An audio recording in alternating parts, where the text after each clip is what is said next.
Yeah, so thanks for the warm introduction. Good afternoon.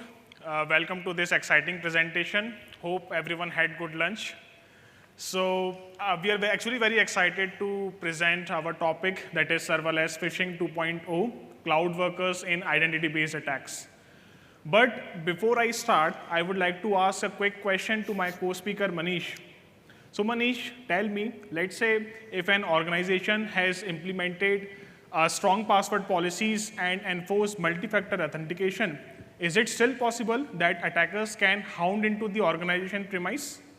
Yeah, thanks, Yash. Yeah, absolutely. That's a scary part because now these days the organization implemented a complex passwords and MFA security policies, but threat actors are using, cloud services, trusted cloud services like AWS, Azure, GCP, Cloudflare to host the fake login page. So until you realize something went wrong, they already bypass all the security controls. So they grab the session token from the victim accounts. So that session token will allow them attackers without requiring MFA or any kind of passwords to access the applications that's related to that particular person.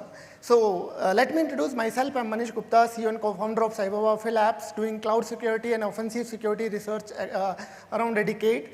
So now we'll see how these sophisticated attacks happen in a real time in organizations in our upcoming slides. So over to Yash. Yeah, so thanks Manish, that was a good answer. And for me, I'm enterprise security researcher or kind of technical director at CyberWarFare Labs for around 7.5 years. So I have been doing a lot of research on building the red and blue team simulation. I love to teach, do trainings and all the things. So let's start the presentation on the topics that we will be covering.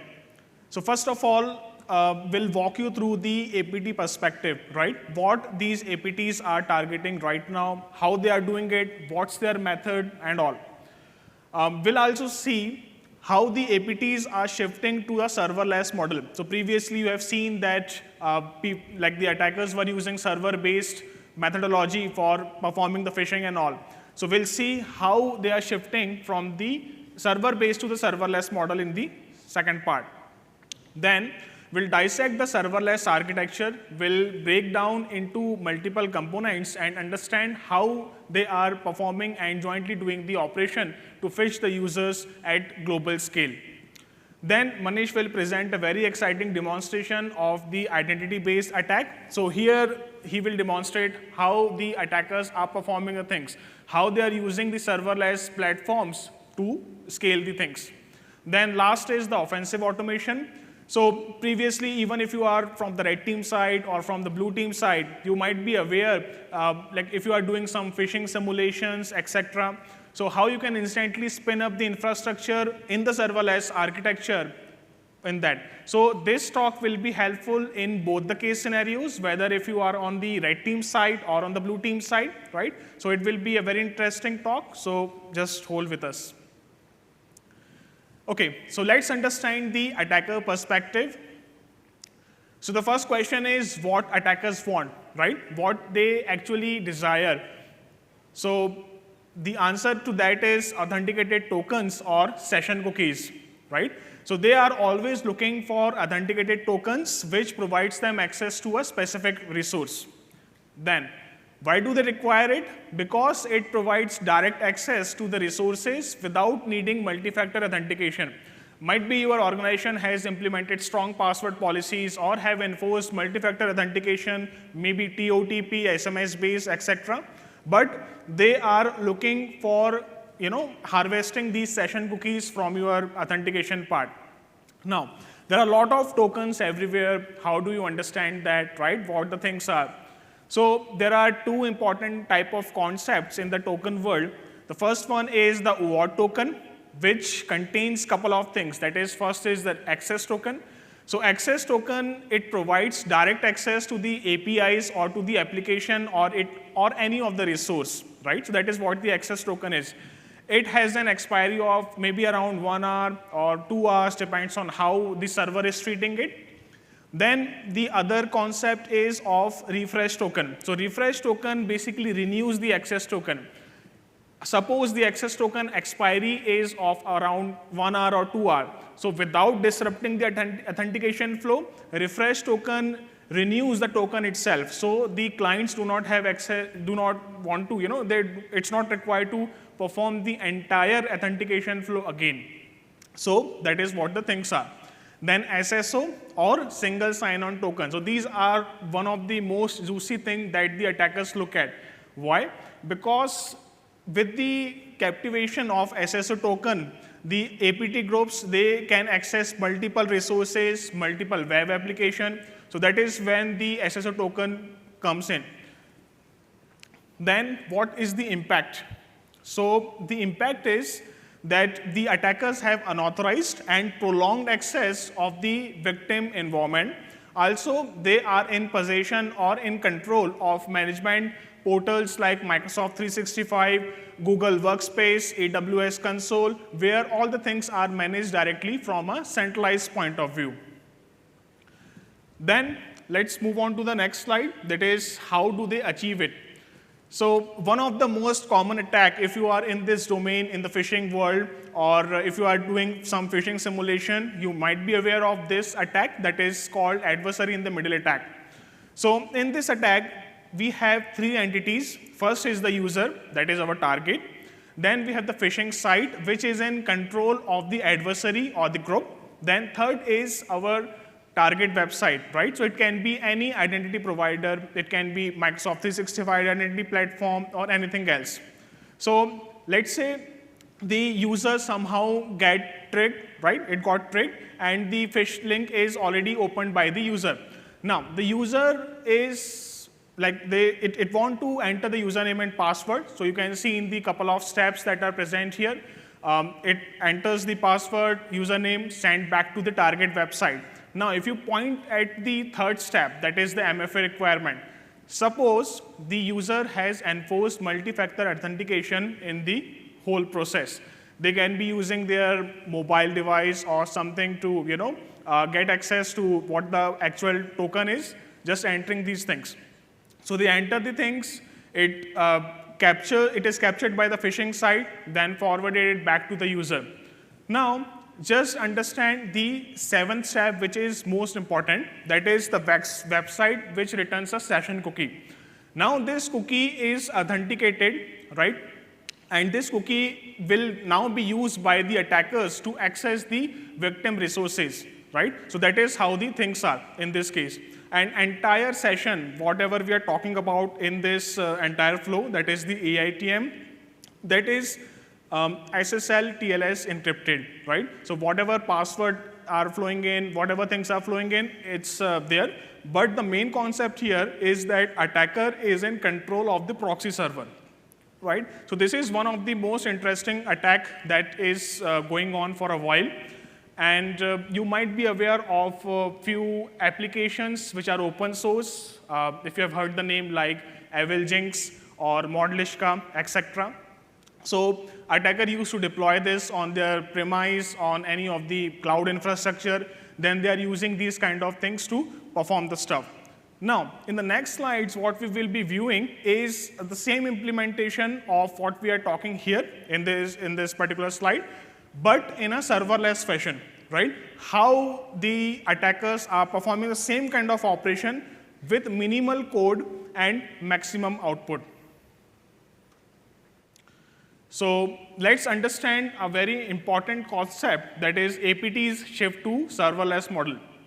So the concept or the saying is that previously what used to happen, attackers were targeting different tech stack. They were targeting network, they were targeting web applications, etc.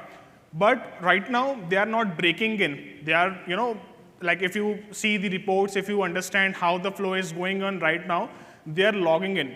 So previously, you can see as per this particular graph, the main important thing where attackers were getting access to was via the network. Then they expanded their access to servers, endpoints, applications, etc. But now the concept is kind of different. Here, the attackers are now targeting the identity platforms. They are now going inside the identities, targeting these platforms, and to our surprise, right, like the SOC team has implemented a lot of things on their endpoint. You might understand that there are EDR, there are XDR integration, lot of things. So it's difficult for the APT groups to tackle with all the things. What they're doing in right now, they are directly capturing or going with the identities. With the possession of the identities of, let's say, any administrator user or any of the privileged user, they control the managerial part of the organization. And these are, example, Microsoft 365 portal, or the AWS console, or any of the EDR-based management portal or the dashboard. So that is what the things are in this particular case. Now, we'll also discuss few of the points related to the models, what are serverless model and server-based model. So you might be aware of the server-based part. So let's say if you have your own code or something, you put it on a website, you put it on a server, and people are now accessing it. It's a server-based stuff. So you will be incurring the cost that will be applied on that computation, right? That is the server-based. However, in the serverless model, the things are quite different. It only performs the things when any of the user is requesting that application. So it's not compute exhaustive. It only runs or serve based on when the user is requesting the things. So first of all, the major important point is the costing. Obviously, the costing as per the request processed. So let's say there are around 100,000 or maybe more than that kind of requests in a specific time frame, in a specific window. So the costing will be based on that. However, on the server-based, the costing till the server time is up. So let's say if you up the server for 365 days, 1 month, whatever the duration is, depends on that. Then we have the important thing, that is SSL certificate support. If you are using, or if the APT groups are using serverless model for this kind of concept, so SSL certificate provisioning is already there, right? However, in the case of server-based model, it's mostly manual.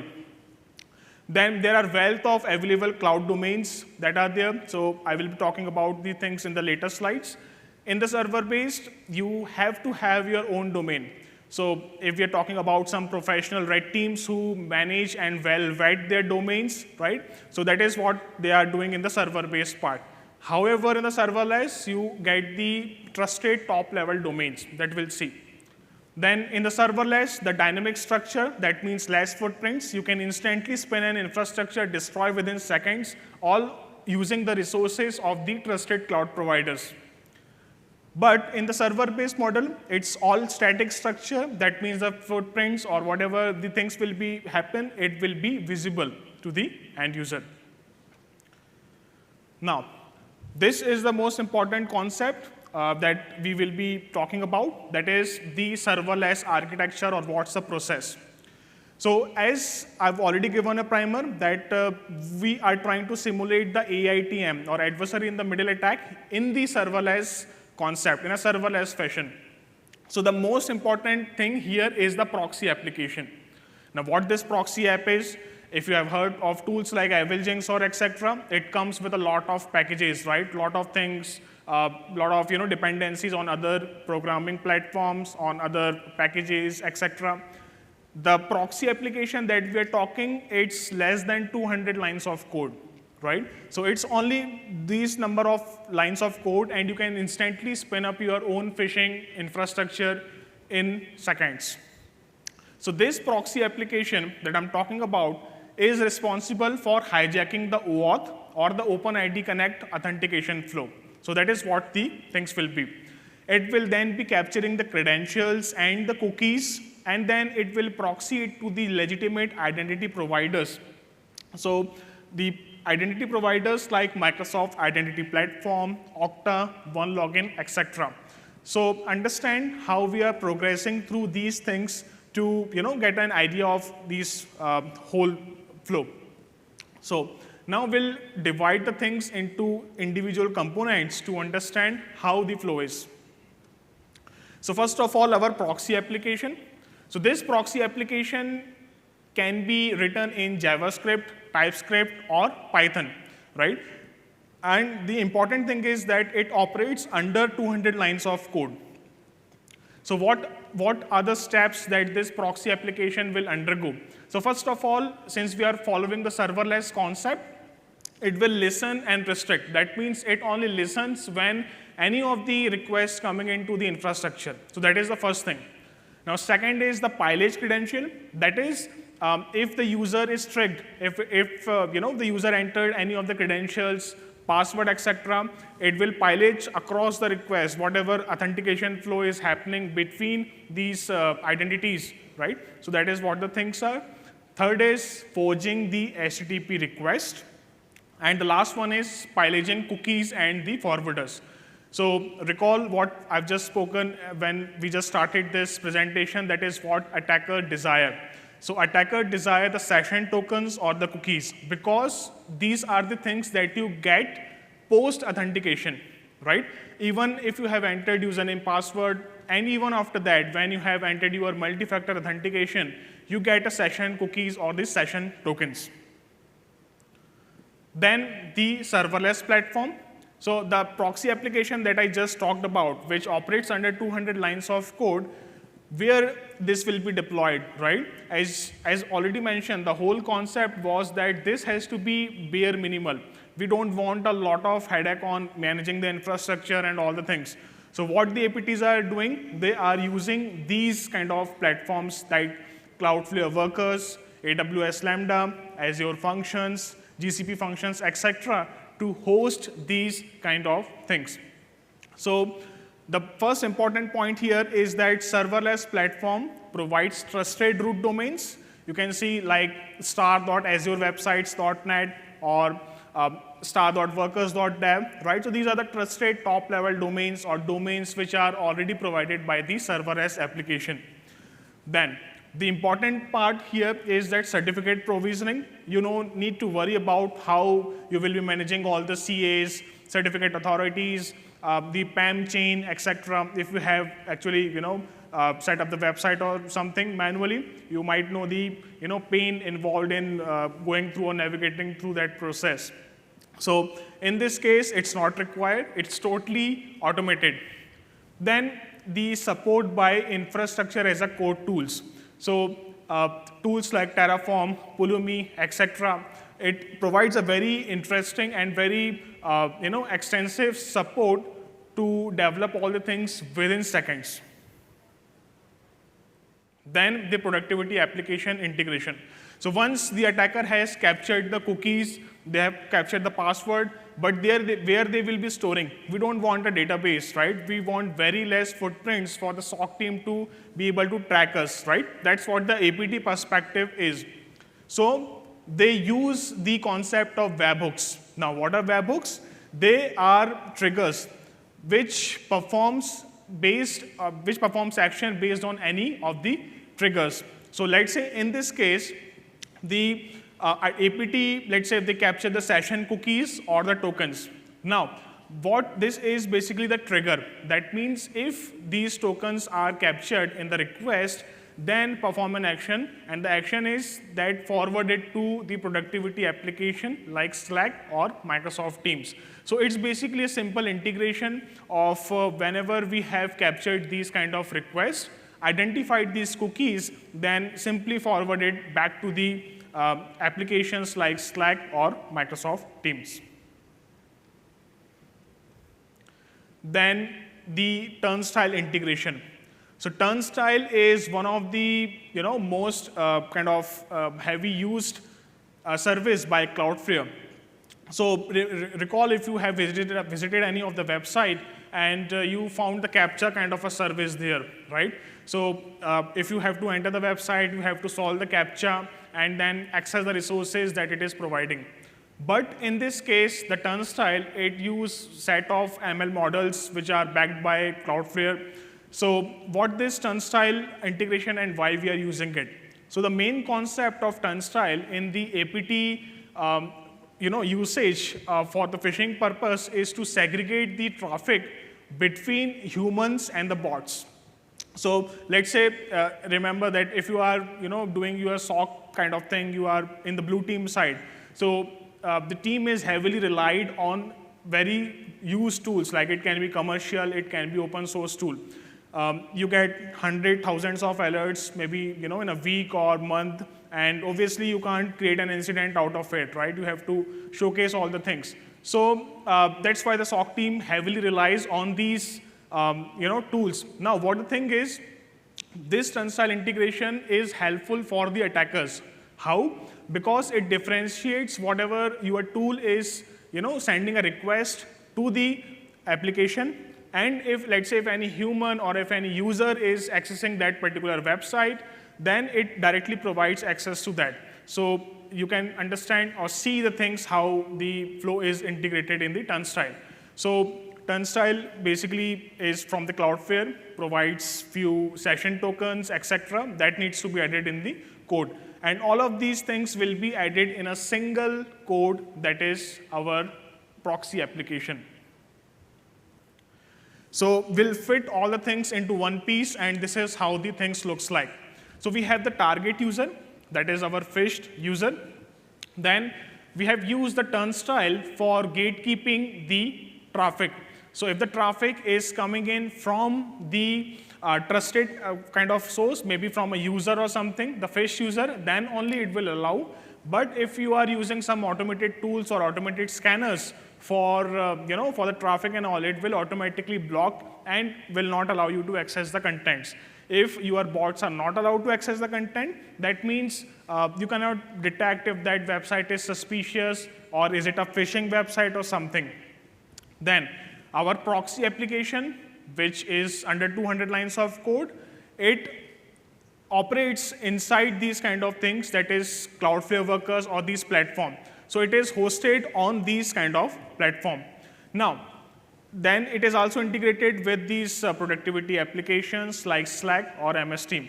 So the flow would be that, first of all, the attacker deploys the infrastructure in these kind of serverless platform, right? Any one of them. It's not distributed. It can be distributed, but it can be any one of them. Then the attacker gets a URL. The URL is then sent to the phished user. Phished user enters their credentials and then perform MFA, authentication, etc. If any of these things like session token, etc. are identified, it is then sent back to these productivity applications like Slack or Teams. Now, I would like to call Manish to take the stage from here. Sorry.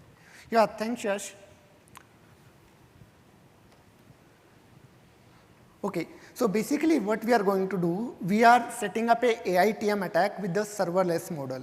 So AiTM is basically adversary-in-the-middle attack. In that attack, initially, you are aware that when you're doing phishing, we are exfiltrating the username and password. But now these days, organization implemented a MFA and different other policies there.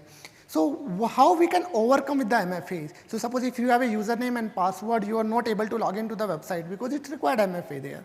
In that case, the phishing things is also changed. So so attackers using the advanced ways to bypass the MFA as well.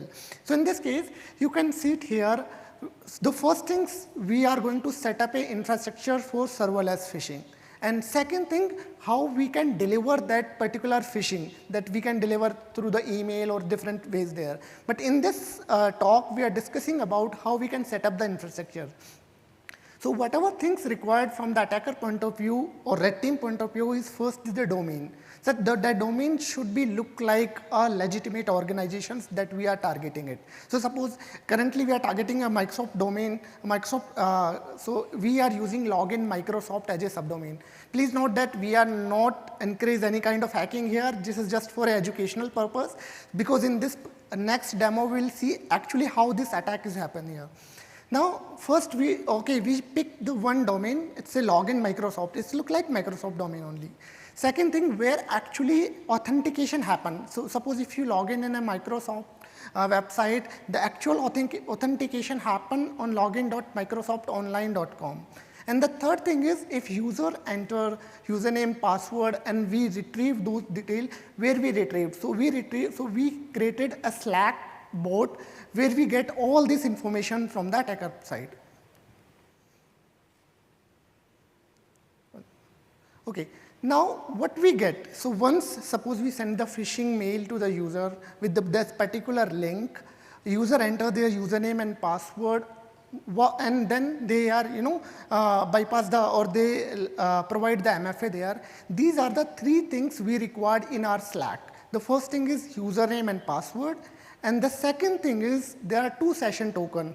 One is ESTS auth, and second one is ESTS auth persistent. These are the two tokens which is required to log into the Microsoft site. It can be a Azure portal, it can be Office 365, or it can be any other portal. These are the two session token we required. If attacker have these two session token, they not required any kind of username, password, no MFA. They directly log in to the on behalf of the victim. We will see this particular attack in our demonstrations. Okay. So we are going to set up a infrastructure first, and then we'll see how this attack is happen. So you can see we are using Cloudflare, but you can use any kind of serverless platform, AWS Lambda, Azure Function, GCP Cloud Functions. The first thing we are going to create is a worker. Worker is basically a serverless compute platform for you, where you can host your JavaScript code there. So in this case, you can see it here. This is the JavaScript code. It's under 200 line only, where we define the turnstile is basically to protect from the bot. We define where upstreaming is happening on the login.microsoft.online, and where we get the credentials in our webhook. This is the final URL, we got it. We need to send this URL to the victim. Delivering is the second thing, how we can deliver it. We are not discussing here. So this is, you can see we created a Slack bot. If victim enter username and password, we will receive this thing in our Slack bot. So I send this particular URL to a user. You can see how this thing happen. Victim first log into the Microsoft site. They enter their username and password. It's actually a Microsoft page, which proxy between actual website and our proxy server. They enter the username, they enter the password. Now, it's similar like it's required for MFA. Victims seems like they log into the legitimate site. They successfully able to log into the Office 365 portal. You can see I'm logged in, the victim logged in as their particular account. Now, from the attacker end, they enter the details, victim enter the details. If you go to our Slack, we received these three things. We received username, we received password, as well as we received the session token. The same two session cookies we received here. Now, these are information I have. I don't require anything else. I'm logging to the victim. I'm logging to the attacker laptop. Same login.microsoft.com. I just need to enter these two session token, ESTS auth and ESTS auth persistence. So I'm just copying from here. You can see first ESTS auth, entering the value. This is the value of this particular session token.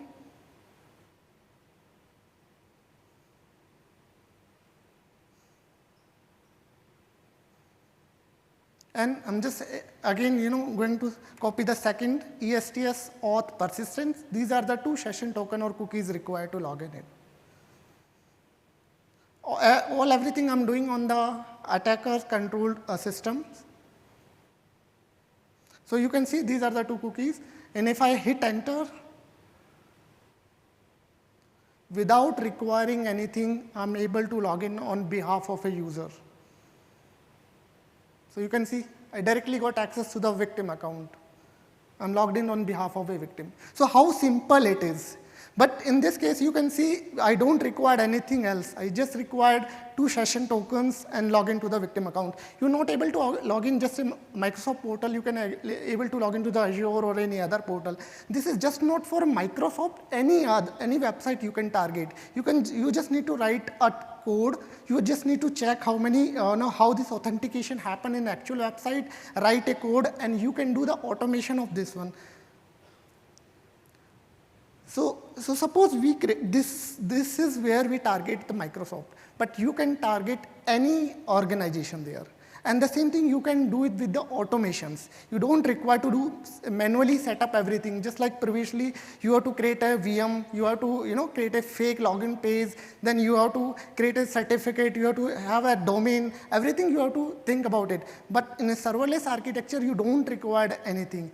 You just require a 200 of JS code where you have to check where actually upstream is happening and what are the keys required, just like what are the session token is required to log in for this particular key. And the same thing you can do it with the JS code. So this is, you can target hundreds of organizations at a time without worrying about cost, without worrying about SSL certificate, without even worrying about domains there. And organization, the biggest problem is they won't able to blacklist all these domains, because these domains coming from the trusted companies as well. So now what really matters is how we can protect from these kind of attacks there. So just like in Microsoft, they do have a compliance device. So login and the access can only be happen from that device only. So if you have a compliant device and if you enable the conditional access policies, it can restrict from the particular geolocation. That's like if organizations and you working on the US region or Europe region, you can restrict from the geolocation side. Second thing is that's more advanced things. Like if organizations are using Windows Hello certificate or FIDO2 based authentication, then we can prevent these AiTM based attacks. So as of now, these are the things that will help you to prevent these kind of AiTM attack. And active threat hunting is obviously the second thing to identify if any phishing things is working or not there. So thank you so much. I'll be there. If you have any questions, query, please let me know. And thank you so much for MSRC organizations to hosting these kind of events here. Yeah, thank you.